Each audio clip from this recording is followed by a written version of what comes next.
Laissez-moi vous raconter la légende d'Urako, protectrice du Khariton. Bien avant le souvenir des hommes, avant même que les rivières ne décident de leur chemin, cette colline n'était qu'une masse de pierres brutes, mais elle fut choisie. Choisie pour être le sanctuaire d'Urako. Elle n'est pas un esprit des forêts, ni une déesse du ciel. Elle est la déesse des fondations et des secrets profonds. Elle est la gardienne des archives de la terre. Et elle a choisi de manifester sa puissance ici, sous la forme du grand serpent.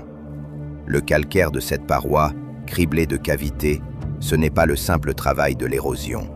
C'est la preuve de la présence constante d'Urako. Les trous que vous voyez sont ses refuges successifs, les multiples entrées vers ses demeures souterraines. Urako circule en permanence dans les veines de la colline. Elle ne se repose jamais au même endroit. Cette paroi est un lieu de protection. Les trous sont des pièges subtils. Tout esprit malveillant, que ce soit la maladie, la sécheresse ou l'oubli, qui tente de monter sur la colline, est attiré et absorbé par ces cavités. Le mal est dissous, neutralisé par la magie d'Urako. Les trous sont ces yeux aveugles qui absorbent les ombres.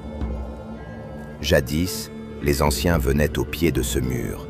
Si vous étiez face à une décision difficile, il fallait murmurer votre question dans 3 trous différents pour s'assurer que la déesse l'entende dans son parcours.